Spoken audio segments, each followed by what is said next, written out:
Hello friends, Mahanadi சீரியலில் என்ன நடக்குதுன்னு பார்க்கலாம் வாங்க. வீடியோவை ஸ்கிப் பண்ணாமல் கடைசி வரைக்கும் பாருங்கள். இங்கே நம்ம நிவன் வந்து கிருஷ்ணாவை ஃபாலோ பண்ணிக்கிட்டே வந்திருப்பாங்க. இங்கே கிருஷ்ணா ராகவை பார்த்து தான் பேசிக்கிட்டு இருக்காங்க. இப்போது ராகவை பார்த்ததுமே நம்ம நிவன் வந்து பயங்கரமாக ஷாக் ஆகுறாங்க. அப்போது இந்த கிருஷ்ணாவுக்கும் ராகவுக்கும் ஏதோ ஒரு சம்மந்தம் இருக்குது அப்படின்னு சொல்லிட்டு நினைக்கிறாங்க. இப்போது ராகவ் வந்து கிருஷ்ணாவை பயங்கரமாக வெளுத்து வாங்கிக்கிட்டு இருக்காங்க. என்ன பண்ணிக்கிட்டு இருக்கீங்க? நீங்கள் போய் கூட 6 மாதத்துக்கு மேலாகுது. இப்போ வரைக்குமே நீங்கள் அந்த வீட்டை எழுதிக்க முடியல. அந்த வீட்டை அந்த காவேரிக்கிட்ட இருந்து கைப்பற்றவே முடியவே இல்லைல்ல. அந்த குடும்பத்தில் எல்லாருமே நிம்மதி இழந்து தவிக்கணும்னு சொல்லி நான் உங்ககிட்ட சொல்லிக்கிட்டு தானே இருந்தேன். ஆனால் அவங்க எல்லாருமே பொங்கல் செலிப்ரேஷனை அவ்வளோ பிரம்மாண்டமாக கிராண்டாக கொண்டாடிக்கிட்டு இருக்காங்க. சந்தோஷமாக இருக்காங்க.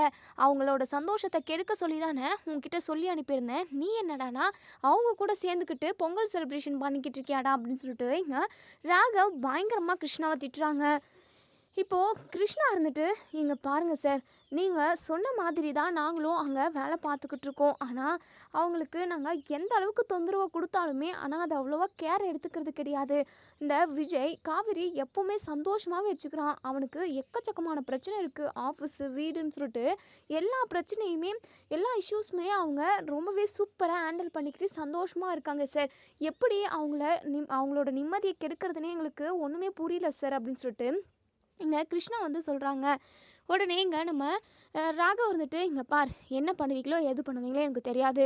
இன்னும் எண்ணி ஒரே ஒரு 7 நாளில் அவங்க வீட்டை உங்கள் கைக்கு கொடுத்துடணும். அதுக்கப்புறம் அது வந்து அப்பா கைக்கு போயிடும்.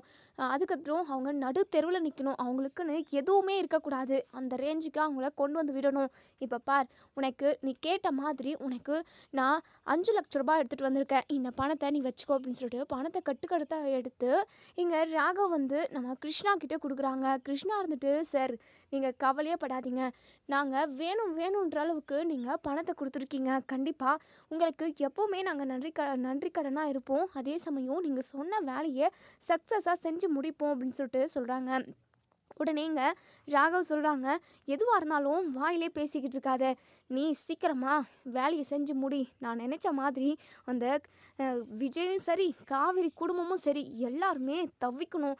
அவங்க எல்லாருமே நடுத்தெருவில் நின்று கஷ்டப்படுறத எல்லாத்தையுமே நானும் என் அப்பா ராகினி நம்ம எல்லாருமே பார்த்து ரசிக்கணும். அந்த ரேஞ்சுக்கு அவங்களை கொண்டு வந்து விடணும் கிருஷ்ணா அப்படின்னு சொல்லிட்டு இங்கே ராகவ் வந்து கிளம்பி போயிடுறாங்க. இப்போது இங்கே நம்ம நிவின் வந்து இது எல்லாத்தையுமே பார்க்குறாங்க. ஆனால் இங்கே கிருஷ்ணாவும் ராகவும் பேசுகிறது எதுவுமே நம்ம நிவனுக்கு அவ்வளோவா கேட்கவே இல்லை. அப்போது கண்டிப்பாக இந்த கிருஷ்ணா வந்து இந்த ராகவும் பசுபதியும் அனுப்பின ஆள் தான். இவங்களுக்குள்ளே ஏதோ ஒரு மர்மம் இருக்குது. காவேரியோட அப்பா கண்டிப்பாக தப்பு பண்ணியிருக்க மாட்டார் அப்படின்ற மாதிரி தான். ஆனாலுமே இங்கே நம்ம கங்காவோட ஹஸ்பண்ட் நம்ம குமரனுக்கு கால் பண்ணி வந்து பேசின மாதிரியும் அந்த ரெக்கார்டிங் கூட நம்ம கங்காவுக்கு அனுப்பி வச்சுருப்பாங்க. இந்த மாதிரி கத்தாரில் அவருக்கு ஒரு குடும்பம் இருந்தது உண்மை தான் அப்படின்ற மாதிரி பேசியிருப்பாங்க. அது எப்படி இது பண்ணாங்கன்ட்டு யாருக்குமே இப்போ வரைக்குமே தெரிய வரல. கண்டிப்பாக நம்ம சந்தானம் வந்து தப்பு பண்ணல அப்படிங்கிறது தான் 100க்கு 100 உண்மை. இந்த விஷயம் எல்லாமே நம்ம காவேரிக்கு தெரிய வரப்போ ரொம்பவே ஃபீல் பண்ண போகிறாங்க. ஏன்னா அவங்க அப்பாவை எந்த அளவுக்கு சின்ன வயசில் அவங்க நேசித்தாங்களோ அதை விட 100 மடங்கு அவங்க எல்லாருமே சந்தானத்தை வெறுக்க ஆரம்பிச்சிட்டாங்க. இப்படி ஒரு அப்பா யாருக்குமே இருக்கக்கூடாதுன்ற அளவுக்கு எல்லாருமே நினைக்கிறாங்க. ஆனால் சந்தானத்து மேலே எந்த தப்புமே இல்லை அப்படிங்கிற தெரியற வர அப்போ தான் ரொம்பவே ஃபீல் பண்ண போகிறாங்க. இப்போது நம்ம நிவன் வந்து நேராக இங்கே நம்ம விஜய்கிட்ட தான் போகிறாங்க.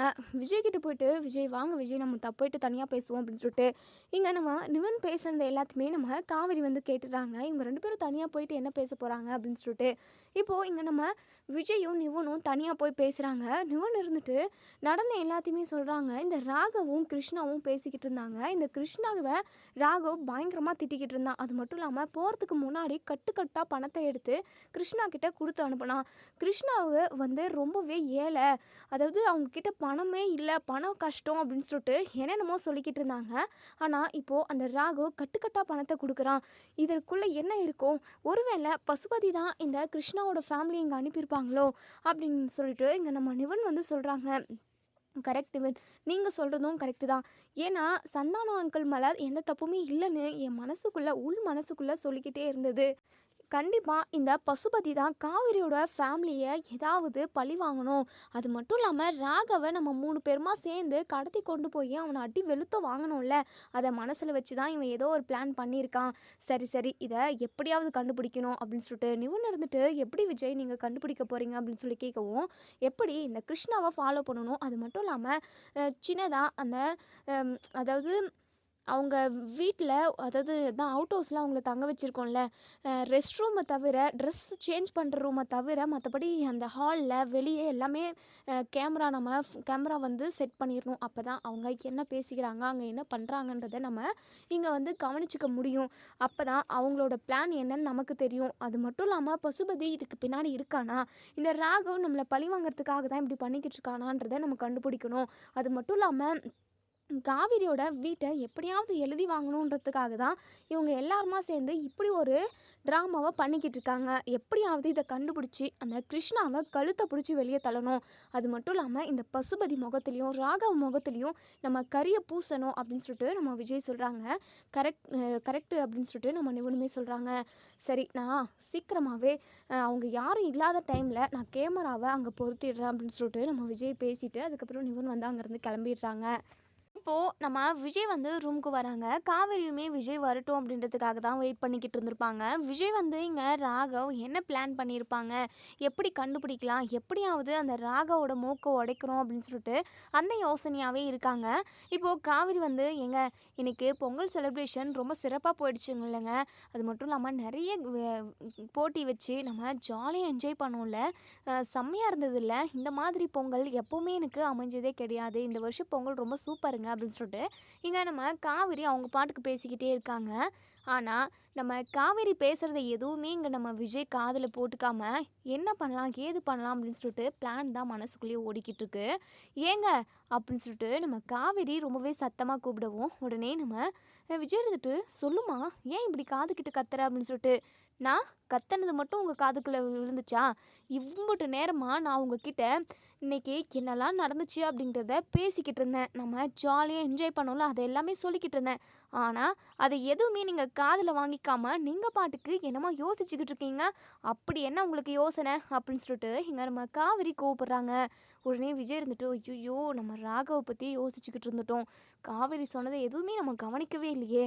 இவ வேற நொய்யின்னு ஏதாவது பேசிக்கிட்டே இருப்பாளே. நோண்டி நோண்டி என்ன விஷயம் ஏது அப்படின்னு சொல்லி கேட்டுக்கிட்டே இருப்பாளே. என்ன பண்ணலாம் அப்படின்னு சொல்லிட்டு யோசிக்கிறாங்க. ஏங்க திரும்பவும் நீங்கள் யோசனைக்குள்ளே போயிட்டீங்க.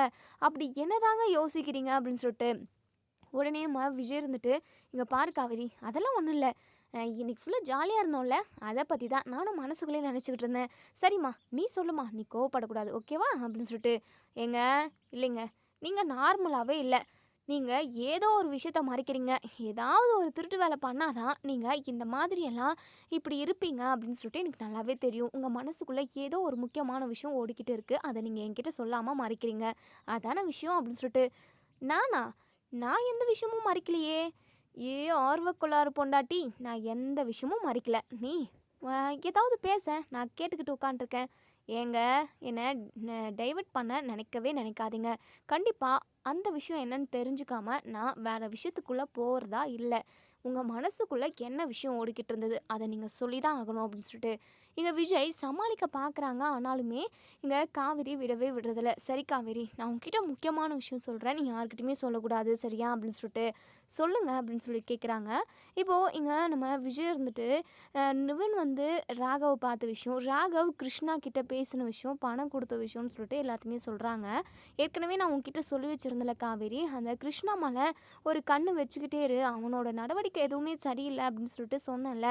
அதான் அதை பற்றி தான் நானும் பேசிக்கிட்டு இருக்கேன். இப்போது கிருஷ்ணாவுக்கும் ராகவுக்கும் ஏதோ ஒரு ரிலேஷன்ஷிப்புன்றதை விட அவங்க 2 பேருக்குள்ளே ஏதோ ஒரு விஷயம் ஓடிக்கிட்டு இருக்குது. அது மட்டும் இல்லாமல் இந்த ராகவ் தான் இந்த குடும்பத்துக்குள்ளே, அதாவது உங்கள் அப்பாவுக்கு செகண்ட் மேரேஜ் ஆகிடுச்சு, செகண்ட் குடும்பம் இருக்குது அப்படின்றத ஒரு கட்டுக்கதையாக உருவாக்குனது இந்த ராகவாக இருக்குமோன்னு சொல்லிட்டு எனக்கு தோணிக்கிட்டே இருக்குது. உன் அப்பா மேலே எந்த தப்பும் இருக்காதுன்னு தோணுது காவேரி அப்படின்னு சொல்லிட்டு. என்னங்க சொல்கிறீங்க? அப்போது அந்த ராகவும் கிருஷ்ணாவும் சேர்ந்து பிளான் பண்ணியிருக்காங்க. கிருஷ்ணா அப்போது ராகவ் அனுப்பின ஆள் தானா? அப்போது என் அப்பா மேலே எந்த தப்பும் இருக்காதாங்க. அந்த குடும்பம் நாடகக்கார குடும்பம் தானே அப்படின்னு சொல்லிட்டு. ஆனால் எல்லா ப்ரூஃப்மே வச்சுக்கிட்டு இருக்காங்களே அது எப்படிங்க அப்படின்னு சொல்லிட்டு. இந்த பசுபதிக்கு எதுவும் தெரியாதா என்ன? பசுபதிக்கு பிறந்த பையன் அவனுக்கு எதுவும் தெரியாதுன்னு நினைக்கிறியா காவேரி? அவங்க எல்லாருமா சேர்ந்து டூப்ளிகேட்டாக இதை வந்து ஒரிஜினல் மாதிரி மாற்றி வச்சுருக்காங்க.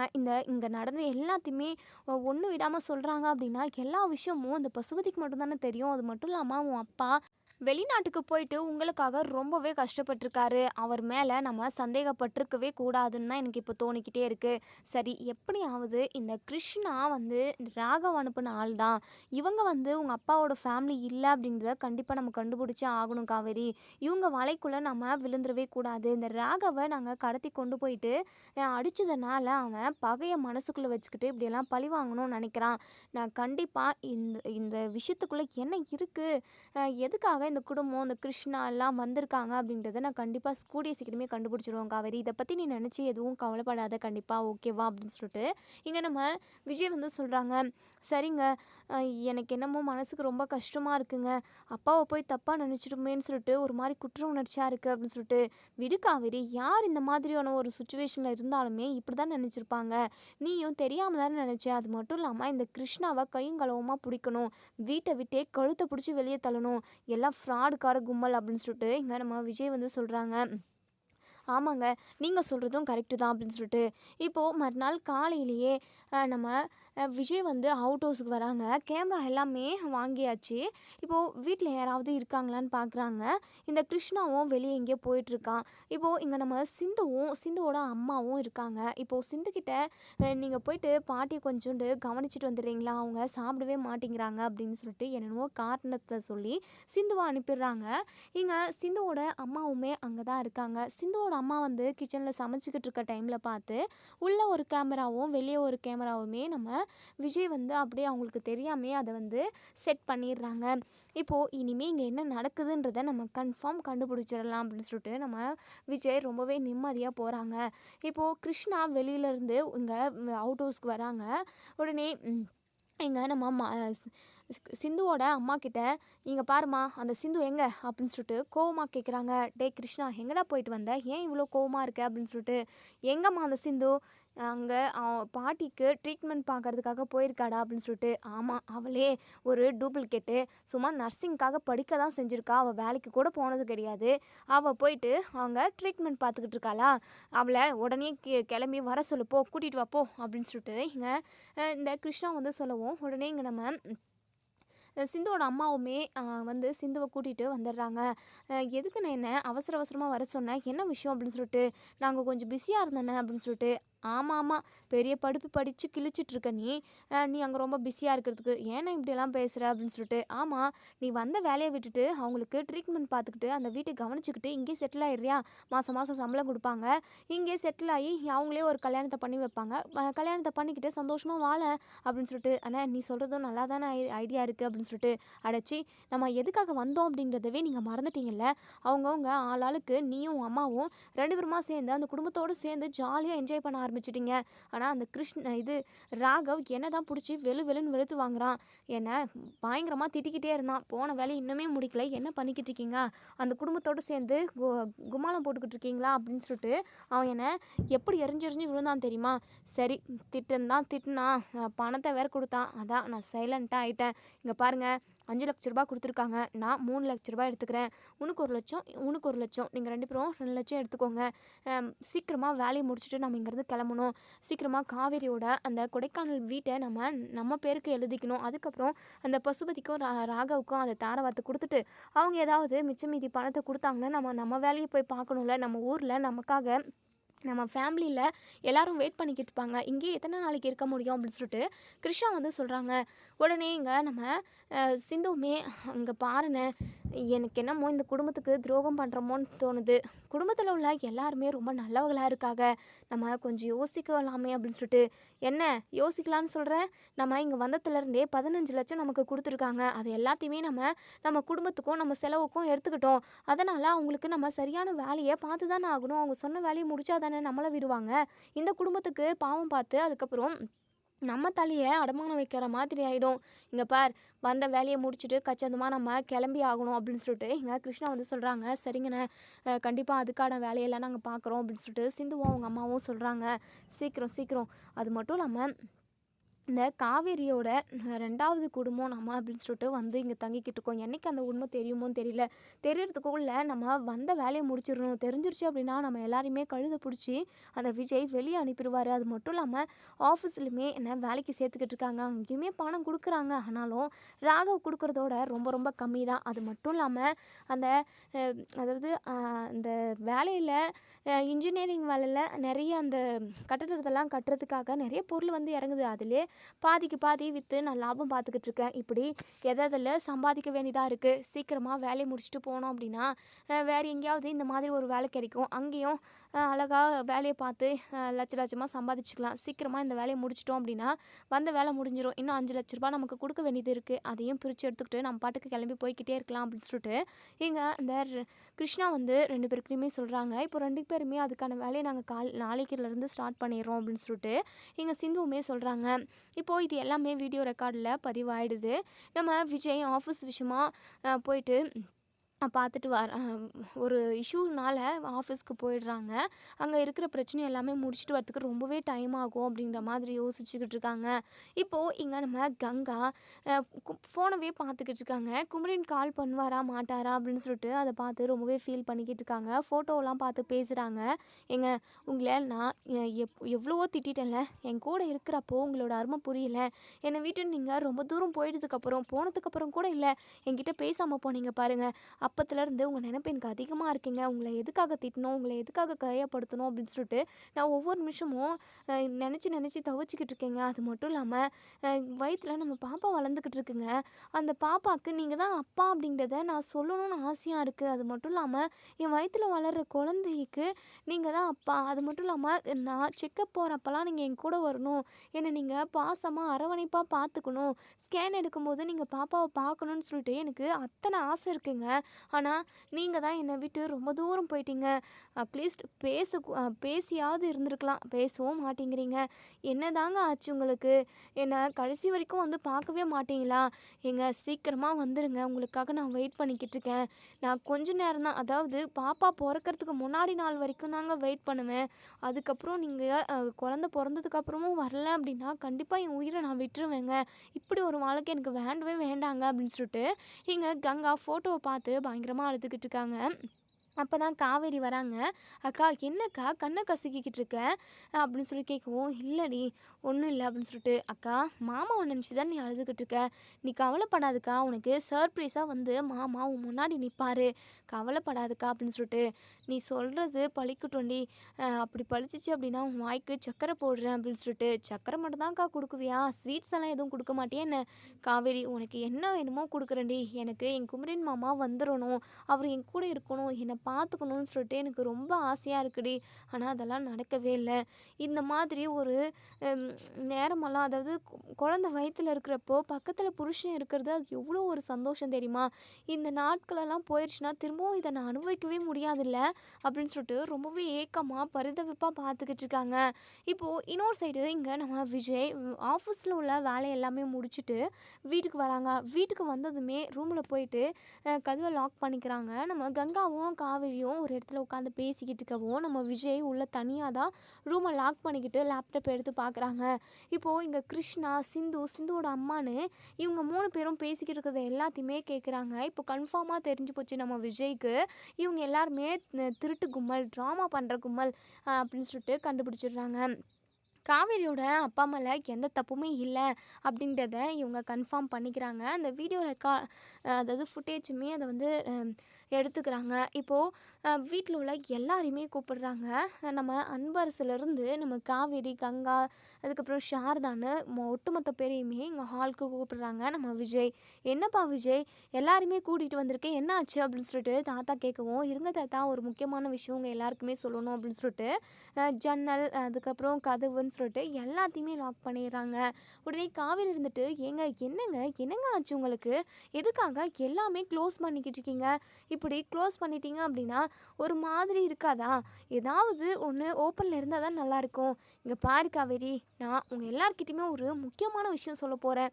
அப்போது யாருக்கும் நம்ம பேசுகிற விஷயம் கேட்டிருக்க கூடாதுல்ல.